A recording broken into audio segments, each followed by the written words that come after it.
के सिंह लेकर के आया हूँ आज आपके लिए थर्ड ईयर की क्लासेस। और हमारे थर्ड ईयर की क्लासेस जो है ऑफलाइन शुरू हो चुकी हैं, तो क्यों ना इसको साथ साथ में आपके लिए लाइव भी किया जाए, ऑनलाइन भी प्लेटफॉर्म पर अपलोड किया जाए। तो बने रहिएगा इसी प्रकार से। पिछले साल आपने बहुत प्यार दिया, बहुत अच्छे तरीके से आपने समझा, और जितने भी प्रश्न हमने किए थे वो सारे के सारे जो है वो क्वेश्चंस रिपीट हुए थे आपके एग्ज़ाम्स के अंदर। तो इसी तरीके से हम आगे बढ़ते हैं और अब हम शुरुआत करते हैं बीए थर्ड ईयर के अंदर चलते हैं। जेएनयू की जो हमारी ये जो बुक रहती है, जेएनयू का जो सिलेबस है, ये थर्ड ईयर में है इकोनॉमिक ज्योग्राफी। अब क्या है कि यही इकोनॉमिक ज्योग्राफी कई यूनिवर्सिटी के अंदर फर्स्ट ईयर के अंदर भी आती है, तो इसलिए आपके लिए जहाँ पर ये मैच करे आप वहाँ पर इसे ज़रूर देख लीजिएगा। तो आज की हम क्लास के अंदर समझने वाले हैं इकोनॉमिक ज्योग्राफी क्या है और इसका उदय जो है वो किस प्रकार से होता है। तो आइए समझते हैं।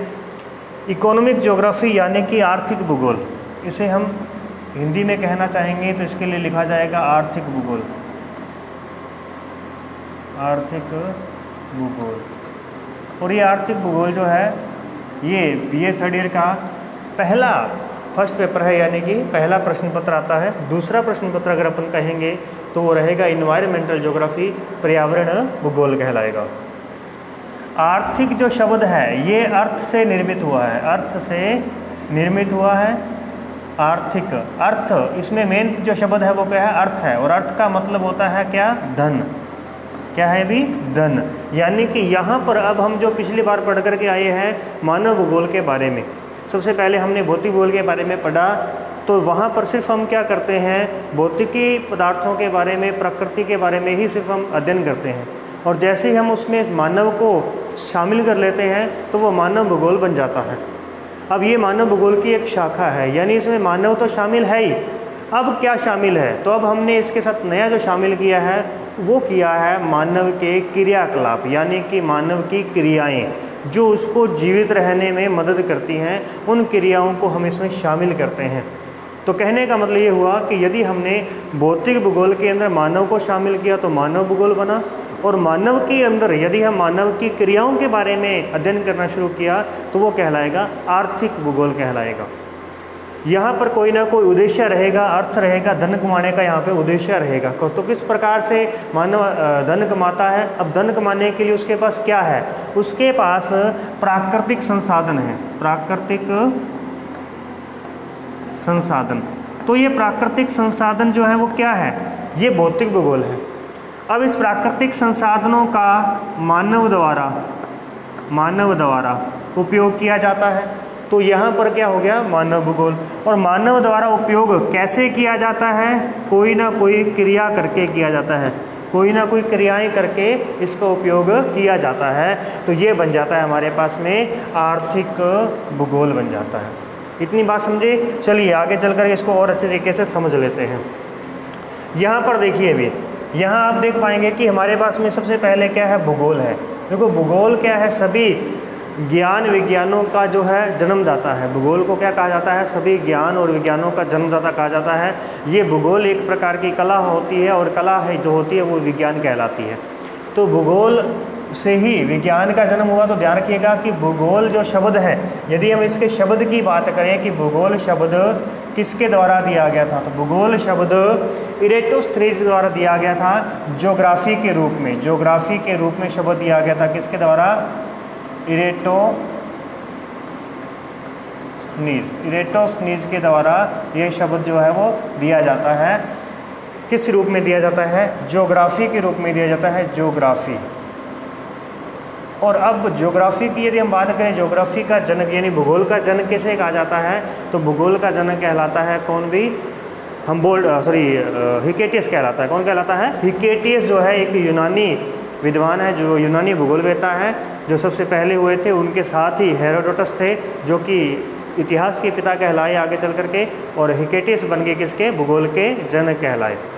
अब देखिए भूगोल की आगे चल करके दो शाखाएं होगी।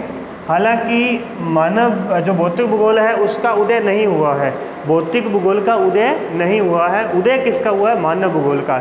यानी हमने उस भूगोल के अंदर जो जो विषय मानव के संबंध में थे उन सबको हमने अलग कर लिया, जो विषय मानव के संबंध में थे उनको हमने अलग कर लिया, और जैसे ही हमने उसको अलग किया तो पीछे जो कुछ भी रह गया वो सिर्फ और सिर्फ प्रकृति के संबंध में रह गया।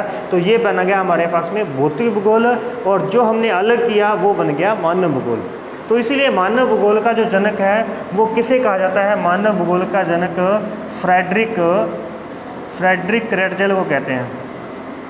फ्रेडरिक रेटजेल मानव भूगोल का जनक कहा जाता है इन्हें। उसके बाद में आगे चलते हैं तो अभी आप देख सकते हैं यहाँ पे हमारे पास में भूगोल की शाखाएं हैं, भौतिक भूगोल की शाखाएं आ चुकी हैं। यहाँ पे भू आकृति विज्ञान है, जलवायु की यदि हम बात करेंगे तो जलवायु विज्ञान बन जाएगा, समुद्र की बात करेंगे तो समुद्र विज्ञान में चर्चा करेंगे। जो हमारे पास में पर्यावरण भूगोल आएगा, पारिस्थितिकी भूगोल आएगा, ये हमारे पास में द्वितीय प्रश्न पत्र है भी BA थर्ड ईयर का, ठीक है। और ये हमारे पास में BA फर्स्ट ईयर का था, ये BA सेकेंड ईयर में हमने देखा। और अब BA थर्ड ईयर में जो हमारा फर्स्ट पेपर है वो कौन सा कहलाएगा? आर्थिक भूगोल। और सेकंड पेपर कौन कहलाएगा? पर्यावरण भूगोल। यानी कि वहाँ हम मानव की बात नहीं करेंगे, यहाँ सिर्फ हम किसकी बात करेंगे? पर्यावरण की बात करेंगे। किस प्रकार से पर्यावरण के जो यानी अजैविक घटकों की बात होगी, जैविक घटकों की बात नहीं होगी। वहाँ पे कुछ पॉइंट में अपन कर सकते हैं, हालांकि यहाँ पर हम अजैविक घटकों की बात करेंगे। यानी यहाँ पर जैविक यानी जीवित व्यक्ति, यानी जिसमें कार्बन की मात्रा होती है, जिसमें श्वास लेने की क्रिया होती है, वो सब का हम यहाँ पे चर्चा करते हैं। आर्थिक भूगोल की बात करते हैं तो देखिए आर्थिक भूगोल मानव भूगोल की एक शाखा है। और आर्थिक भूगोल में क्या क्या आता है? आर्थिक भूगोल में आती हैं आर्थिक क्रियाएं। अब क्रियाएं कौन कौन सी होती हैं? तो इसमें देखोगे आप, जैसे कृषि करना, कृषि हो गया, खनन करना, ठीक है, उत्पादन हो गया, जैसे उद्योग हो गए, ठीक है, औद्योगिक उद्योग हो गए, यहाँ पे हमारे पास में उद्योग हो गए, चिकित्सा हो गया है, ठीक है, ये जो सभी हमारे पास में हो गए, परिवहन हो गए। तो कृषि भूगोल और खनिज भूगोल, संसाधन भूगोल जिसे हम कह देंगे, संसाधन भूगोल और औद्योगिक भूगोल कह देंगे, ये सब किसकी शाखाएं कहलाएंगी? आर्थिक भूगोल की शाखाएं कहलाएंगी। अंत में चल करके मैं आपके लिए प्रश्न भी लेकर के आया हूँ, प्रश्न भी हम हल करेंगे। आज की क्लास वहाँ तक पहुँच गई तो अच्छी बात है, नहीं तो हम 2-3 क्लासों के बाद में वो प्रश्न आपको, एक इकाई के बाद आपको प्रश्न वो जो है शो कर दिए जाएंगे। इसके अलावा यहाँ पर आप देख सकते हैं कि और भी मानव भूगोल की शाखाएँ यहाँ पर मौजूद हैं। चलिए आगे बढ़ते हैं। तो यहाँ एक बार और बता दूं आपको कि यदि हम वेदर की बात करते हैं, फॉरेस्ट जंगलों की बात करते हैं, मानव की बात नहीं करते, बीचेस समुद्रों की बात करते हैं, और स्थलाकृतियों की यदि हम बात करते हैं, तो ये सब सारी की सारी भौतिक अवस्थाएं कहलाती हैं, ये भौतिक घटक कहलाते हैं। और यदि हम उसके अंदर, ये देखो यहाँ पे हमने जैसे कृषि कर ली है, यहाँ पे क्या कर दिया अभी? विनिर्माण, यानी कि यहाँ पे उद्योग वगैरह लगा दिए, साथ ही हमने क्या है यहाँ पे मानव उपस्थित हो चुका है। तो मानव उपस्थित हो चुका है तो ये मानव भूगोल बन जाएगा।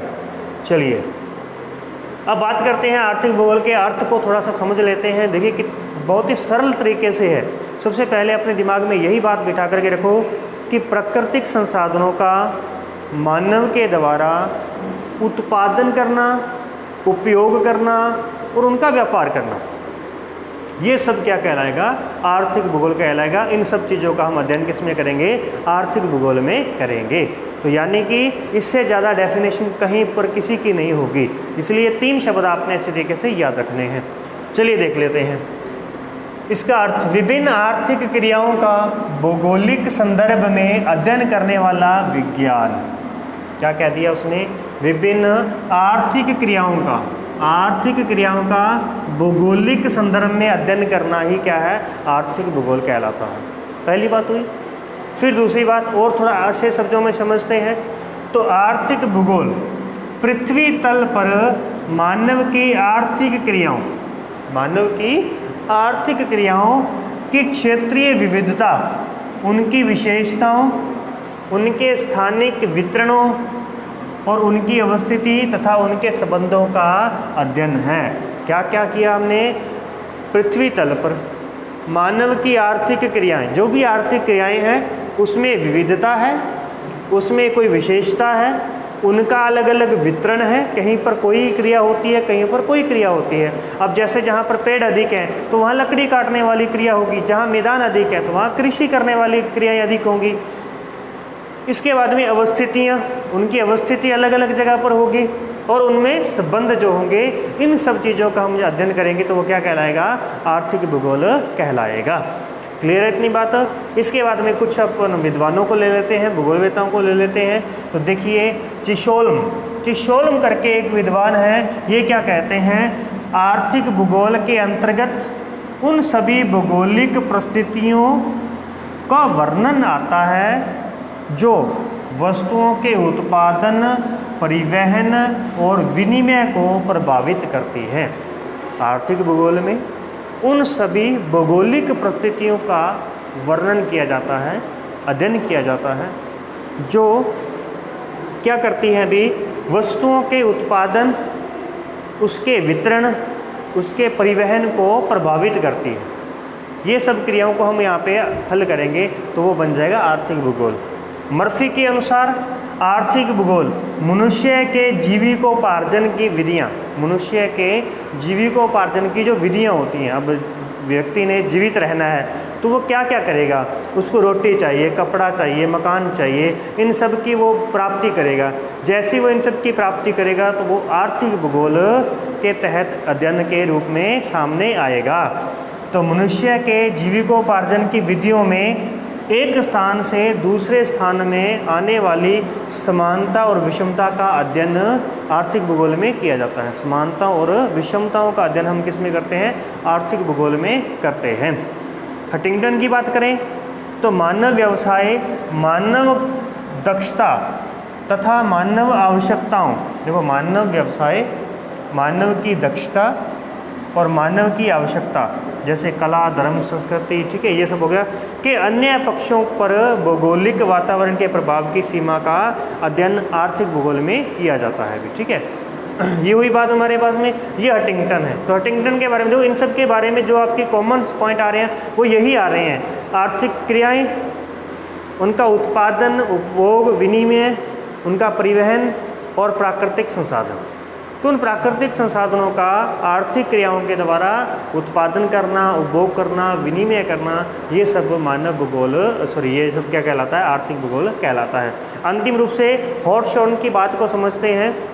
आर्थिक भूगोल पृथ्वी तल की क्रियाओं की स्थानिक विभिन्नताओं का अध्ययन करता है। स्थानिक विभिन्नताओं का अध्ययन करता है जो उत्पादन, विनिमय और उपभोग तथा सेवा से संबंधित है। क्या क्या आ गया? ये आर्थिक क्रियाएं हैं। उत्पादन करना ये एक आर्थिक क्रिया है, विनिमय करना, वस्तुओं का उपभोग करना और सेवाओं, इन सब से जो संबंधित है, जो क्रियाएं इन सब से संबंधित होंगी, उन सब का अध्ययन हम किस में करेंगे?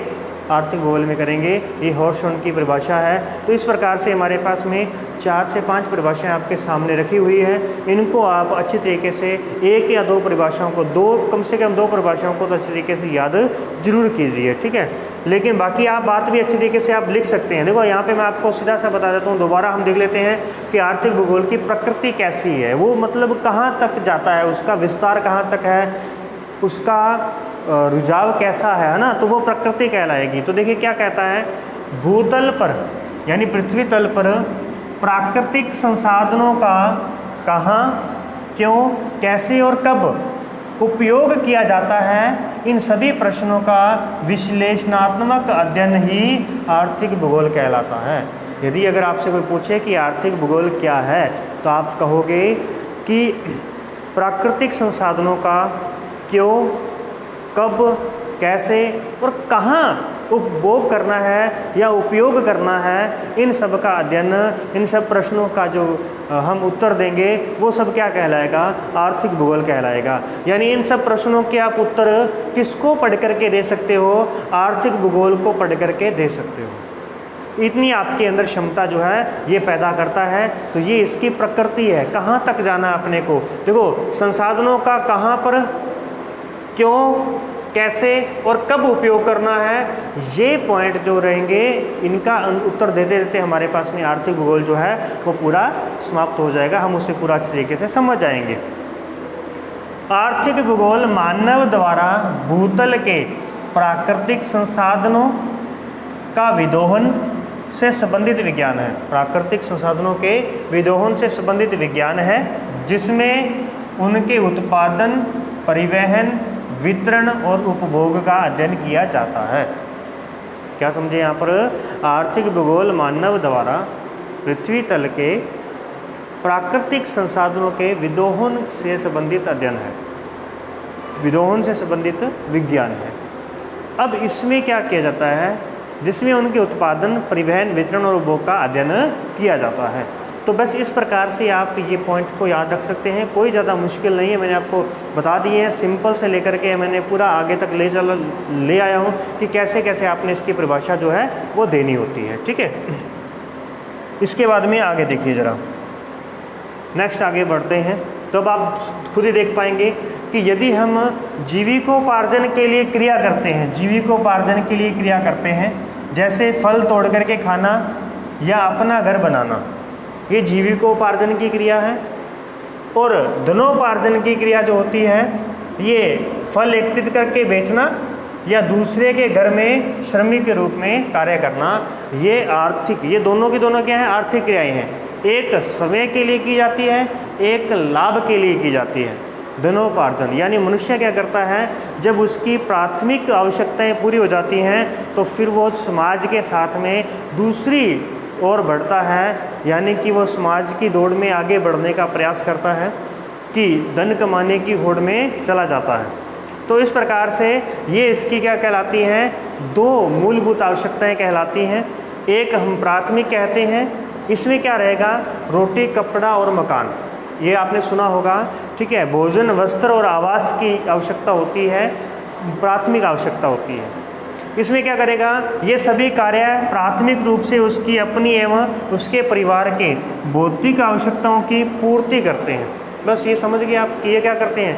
भौतिक आवश्यकताओं की पूर्ति करते हैं। मनुष्य इन कार्यों के किए बिना जीवित नहीं रह सकता।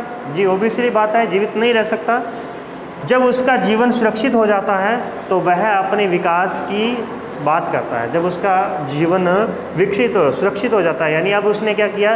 रोटी प्राप्त की, कपड़ा प्राप्त किया, मकान प्राप्त किया, अब उसका जीवन सुरक्षित हो चुका है, तो अब फिर वो अपने विकास की बात करता है कि अब मैं बैठा बैठा और क्या करूं। तो फिर वो धीरे धीरे द्वितीय आवश्यकताओं की ओर बढ़ने लगता है। जब मनुष्य अपनी आधारी आवश्यकताओं की पूर्ति कर लेता है तो वह अपने विकास के लिए कुछ ऐसे कार्य भी संपादित करता है जिनके बिना वह जीवित तो हो सकता है, परंतु उनके संपादन से उसे आर्थिक लाभ प्राप्त होता है। तो यानी अब वो जीवित तो रह सकता है उन कार्यों के बिना, क्योंकि उसके पास में प्राथमिक कार्य, अगर उसके पास प्राथमिक आवश्यकता अगर उसकी पूरी है। अगर मान लो कि कोई मनुष्य है, कोई आदिवासी है, वो क्या करती है कि भी जंगल में है, अब जंगल में उसको अगर फल फ्रूट मिल रहे हैं तो भोजन की व्यवस्था होगी। अगर कहीं पर उसने झोंपड़ी बनाई और पत्तों से अपना शरीर ढक करके उसने अपनी प्राथमिक जो है उनको उसने क्या कर दिया? आवश्यकताओं को पूर्ति कर ली। अब वो पूरा दिन बैठा बैठा क्या करेगा? वो कुछ ना कुछ सोचेगा भी मैं कुछ करूं, तो वो विकास, अपने विकास के बारे में सोचेगा, कुछ बड़ा या सुरक्षित महसूस करवाने के लिए और बड़ा मकान बनाने के लिए कुछ करेगा। तो जो इसके बाद की क्रियाएं होंगी ना, वो सभी उसके लिए कोई ना कोई लाभ के लिए की जाने वाली क्रिया कहलाएंगी, जिसे हम धन अर्जित करने वाली क्रिया कहेंगे। तो हालांकि ये दोनों ही क्रिया किस में आती हैं? आर्थिक भूगोल के अंतर्गत आती है। ये मैंने यहाँ पे आपको आवश्यकताएं बताई हैं कि मनुष्य की आवश्यकताएं दो प्रकार की होती है। इसके बाद चलिए देखिए जरा आर्थिक भूगोल के उपागम अथवा विधियां, यानी आर्थिक भूगोल को पढ़ने की विधियां कह लो या उसके उपागम हम कहते हैं। तो क्या उपागम रहेंगे इसके? तो सबसे पहले रहेगा क्रमबद्ध उपागम। ये क्रमबद्ध उपागम रहेगा जिसमें हम एक क्रम बना करके अध्ययन करेंगे, और एक रहेगा प्रादेशिक उपागम। इन दोनों में अंतर क्या होता है? तो देखिए ज़रा, यदि मैं कृषि के बारे में बात करना चाहूँ कि कृषि, और मैं देखूं कि कृषि जो है वो राजस्थान में किस प्रकार से होती है, मध्य प्रदेश में किस प्रकार से होती है, उत्तर प्रदेश में कैसे होती है, और तमिलनाडु में कृषि किस प्रकार से होती है। यदि मैं सभी जगहों की कृषि की ही चर्चा करूं तो वह मेरे लिए कौन सा भूगोल कहलाएगा? क्रमबद्ध भूगोल कहलाएगा। और यदि मैं क्या करूं कि भारत को कुछ राज्यों के बीच में बांट दूं, कुछ राज्यों के टुकड़ों में बांट दिया मैंने, अलग अलग राज्य बना दिए, अब मैं सिर्फ राजस्थान की कृषि को भी देख रहा हूं, राजस्थान के खनिज को भी देख रहा हूँ, राजस्थान की जनसंख्या को देख रहा हूँ और राजस्थान के अंदर ही जो आर्थिक क्रियाएं हैं उनके बारे में अध्ययन कर रहा हूँ, तो फिर ये क्या कहलाएगा? प्रादेशिक उपागम कहलाएगा। यानी एक प्रदेश विशेष के बारे में ही अध्ययन करना। पहले एक प्रदेश का अध्ययन किया, फिर दूसरे प्रदेश का अध्ययन किया, तो इस प्रकार से ये प्रादेशिक अध्ययन कहलाता है। और अगर मैंने सिर्फ कृषि एक विषय को लिया और उस विषय का सभी राज्यों के अंदर या प्रदेशों के अंदर अध्ययन किया, तो वो क्रमबद्ध उपागम कहलाएगा, जिसे सिस्टमेटिक अप्रोच बोलते हैं। और इसी को ही हम यहाँ पर हम क्या कहेंगे? इसी को ही विषयगत उपागम कहते हैं। टॉपिकल, यहाँ पे हम क्या कहेंगे? इसको अप्रोच कहेंगे। तो आप देख सकते हैं विषयगत यानी एक विषय को लेकर के चलना। आप घर से निकले तो आप देख रहे हो कि भी पूरे रास्ते में कि इस गांव में ये फसल बोई हुई है, इस गांव में ये फसल बोई हुई है, और आप अपना सफ़र तय करते जा रहे हैं, तो आपने फसलों का ही अध्ययन किया। तो फिर ये तो क्या हो गया? क्रमबद्ध, यानी एक ही विषय के बारे में आपने चर्चा की। और प्रादेशिक के अंदर क्या होगा कि आप उस गांव में उतरे और उस गांव के अंदर जो भी सारी एक्टिविटियां थी सभी को इकट्ठा किया, फिर अगले गांव चले गए, फिर यहाँ की एक्टिविटियों को इकट्ठा किया, तो ये कहलाएगा आपका प्रादेशिक उपागम। ठीक है, इसकी थोड़ी आप रीड कर लेना, बहुत ही आसान है, सिंपल भाषा के अंदर है। इसके बाद में आती है वस्तुगत उपागम। यहाँ हम थोड़ा सा रीड कर लेते हैं, देख लेते हैं। यानी हम सिर्फ वस्तु की बात करें। देखो अभी तक हमने कृषि की बात की, तो कृषि बात की तो वो क्रमबद्ध भूगोल आएगा। खनन की बात की, क्रमबद्ध भूगोल है। लेकिन खनन में किसका खनन हो रहा है? सिर्फ मैं लोहे के खनन के बारे में ही बात करूं, सिर्फ मैं गेहूं की फसल के बारे में ही बात करूं, तो वो क्या कहलाएगा? वस्तुगत उपागम कहलाएगा। यानी एक वस्तु के इर्द गिर्द ही रहना, ये वस्तुगत है। एक विषय के इर्द गिर्द रहना, ये विषयगत उपागम क्रमबद्ध।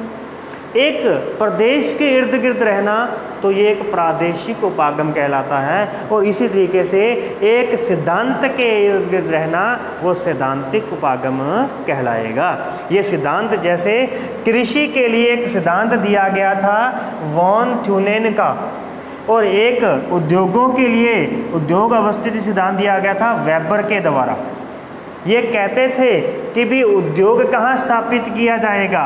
जहाँ, जैसे मान लो यहाँ पे कच्चा माल मिल रहा है, कच्चा माल, यहाँ बाजार है, और यहाँ अब हमें देखना है कि हम उद्योग कहाँ लगाएं, किसके पास लगाएं। तो हमें देखना होगा कि हमें किस प्रकार का उद्योग लगाना है। यदि हमें कच्चे माल की ज़्यादा आवश्यकता है तो हम उद्योग को यहाँ पर लगाएंगे। यदि हमें कच्चा माल, थोड़े से कच्चे माल से ही हम बहुत ज़्यादा प्रोडक्ट बना सकते हैं, तो फिर हम उद्योग बाज़ार के पास लगाएंगे, ताकि इधर से कच्चा माल थोड़ा सा लाए और बहुत अधिक उत्पाद करके बाज़ार में बेच दिए। और यदि हमारे पास में कच्चा माल ज़्यादा चाहिए होता है, जैसे लोहा बनाना है तो कच्चा माल ज़्यादा चाहिए होगा, बड़ी मात्रा में चाहिए होगा, कोयला चाहिए होगा, तो इसलिए हम उस कच्चे माल के पास में ही क्या करेंगे? उद्योग स्थापित करेंगे। तो ये एक सिद्धांत हो गया। अब यदि हम इस सिद्धांत को फॉलो करते हुए हम उद्योगों की स्थापना करें, सिद्धांत का फॉलो करते हुए हम कृषि का स्थापना करें, तो ये सैद्धांतिक उपागम कहलाता है। तो क्या देखा हमने? विषय की बात करेंगे, क्रमबद्ध उपागम है। विषय के अंदर कौन सी वस्तु की बात हो रही है, वस्तु की बात करेंगे तो क्या कहलाएगा? वस्तु उपागम कहलाएगा। और वस्तु के बाद में यदि हम बात करेंगे किसी प्रदेश की, तो वो प्रादेशिक उपागम कहलाएगा। और फिर हम अगर एक सिद्धांत के आसपास चलें तो वो एक सैद्धांतिक उपागम कहलाता है।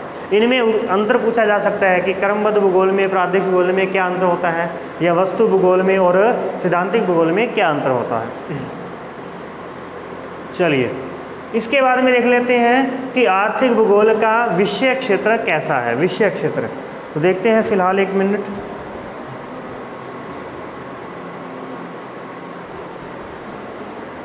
तो ठीक है दोस्तों, आज की क्लास में फ़िलहाल इतना ही। मिलते हैं नेक्स्ट क्लास के अंदर। तब तक के इस पॉइंट को, इस वीडियोज़ को अच्छी तरीके से नोट कीजिएगा, अपने नोट्स बनाते रहिएगा साथ साथ में। जब आप अपने तरीके से नोट्स बनाते हैं तो वो आपके लिए और ज़्यादा बेहद आसान रहते हैं समझने के लिए, ठीक है। हालांकि यदि आपको ये नोट्स चाहिए होंगे तो मैं लास्ट में ये पूरी की पूरी PDF जो है वो आपको अपलोड करवा दूँगा।